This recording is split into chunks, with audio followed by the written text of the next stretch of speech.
I thought the biggest plate appearance of the game yesterday wasn't Yordan, although I'm surprised they pitched to Yordan in that situation where he tied the game. Runners at first and second, 2 outs. I would have walked him. Give me Jose Altuve, the greatest Astro ever, instead of Yordan. But I thought Trammell had the plate appearance of the game. Bases loaded walk to give the Astros the lead. He worked the walk. He really, again, I don't have a whole lot of trust in him hitting the baseball, but he did. That was a good job working a walk. I would say the one bases loaded walk. Don't sell it short. Okay. Gave the Astros the lead. Yeah. Okay. So kudos to him.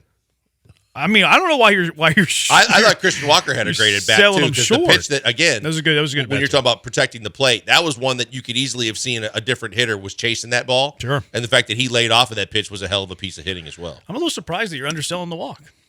No, I'm not underselling it. You know why? It's because there's a listener out there that's going to tell you that it was the great. You saying that is going to inflate him giving it the at moment. Well, I'm not going to let Israel stand in the way of my opinion and what I think. It was quality. I think there was some quality at bats there. Again, the Yankees are going to whine that they didn't get calls and that he should have been out already, but it's ridiculous. But yeah, it was a good at bat.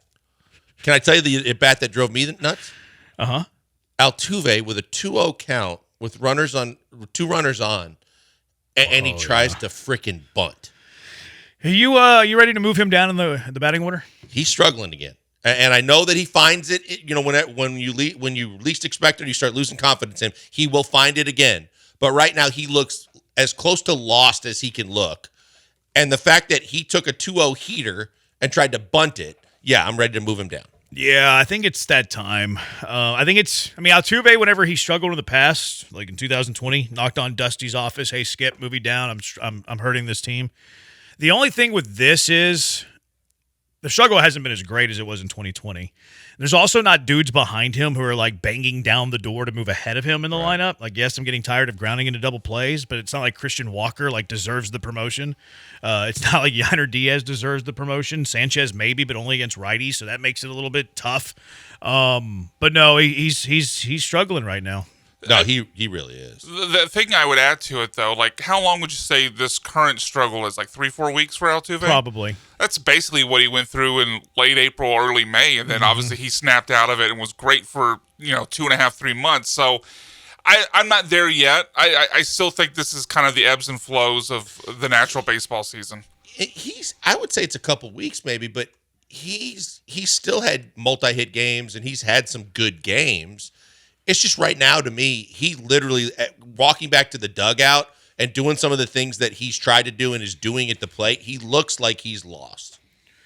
He's struggling. Like, I agree with you, though, Brian, that he does, like, he's streaky. Like, he's a streaky hitter. Like, and he's had streaks where it's like, his father time caught up to him, and then all of a sudden he has, like, a 2-month stretch where he's like, oh, my goodness. He found the fountain of youth in those 2 months. So hopefully he does come out of it, but it's been a struggle. So not to get into lineup talk, but would you consider flip-flopping him and Yordan so maybe he gets in front of Yordan and gets some more fastballs? Yeah, I don't love it. I know you don't love Yordan hitting 3, but the thing is now you're giving a struggling hitter more plate appearances than your best offensive player. I can't do that right now. Like, I had a radical thought yesterday. 2 and 3 is a marginal difference, though, is it not? Every one spot is a marginal difference. Okay. I know. Well, yes, but mostly when we talk about the difference in a bats, it's like, well, 2 to 6 is a big difference, but 2 to 3 is not something I'd really worry about. Would you rather? I mean, this is the annoyance of arguing batting orders. It's like, well, you get guaranteed more at bats, all that stuff. I had a radical thought yesterday though when the Astros were getting shut out by Will Warren. Now they turned it on later in the game, so it kind of silenced me, I guess. Peña hit that home run, and I'm like, who's the one guy that I would like to be behind Yordan? It'd be Peña. I think Peña's the second best offensive player on this team. I think for me, it's hard to argue for this year. Okay, right. So radical thought that I had. Tell me if I'm nuts. Yordan's your leadoff man. Peña bats second. I don't love it. Okay, well, why is Yordan batting second? Because we want to give him more at-bats. Well, what's the best way to guarantee him the most at-bats?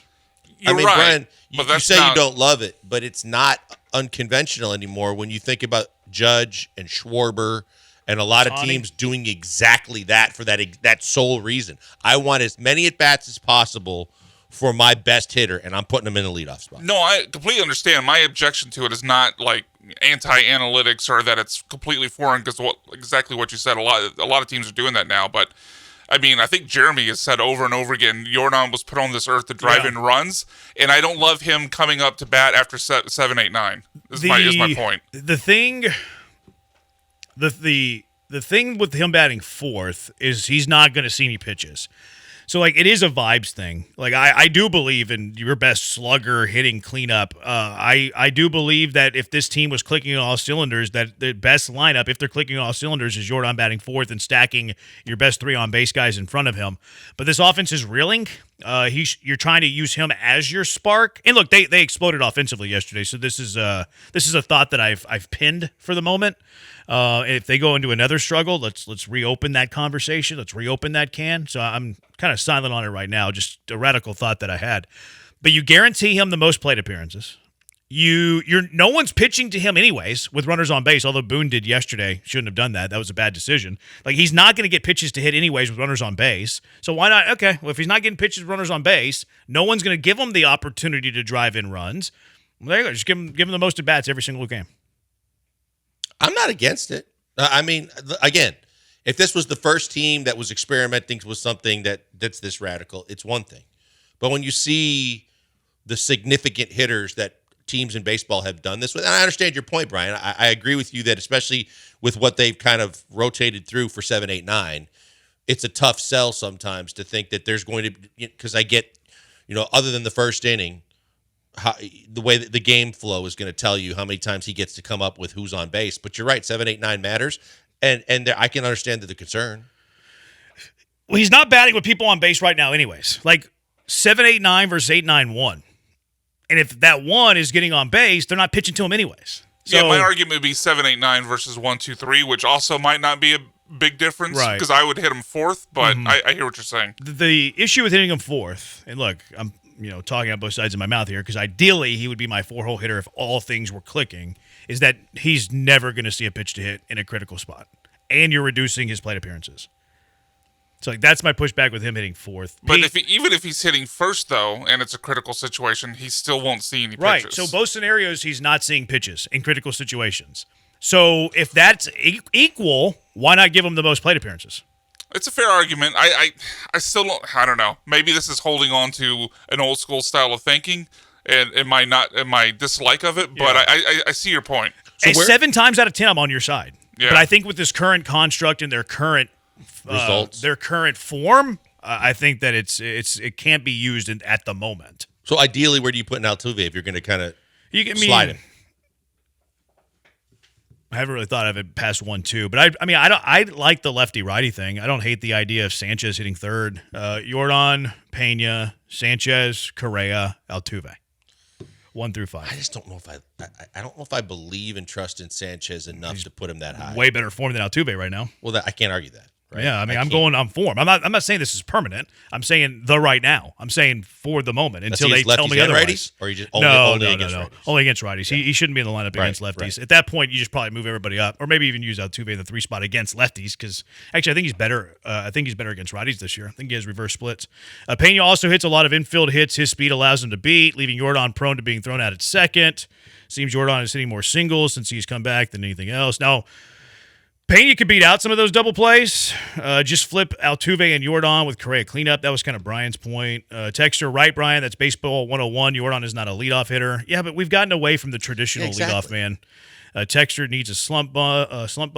Altuve cannot bat behind Yordan. That's what it's currently at, and it's not been good. Did you throw Shohei in the mix, too, for leadoff? Yeah, I was going to say that's the other guy. Yep. I think it was Correa's at bat in the 7th was so bad that the home plate umpire, first pitch was really low, called strike. Then Correa chased 2 low pitches to strike out. Bad call really impacted that at bat. Fair enough. One bad call does impact an at bat. No argument there.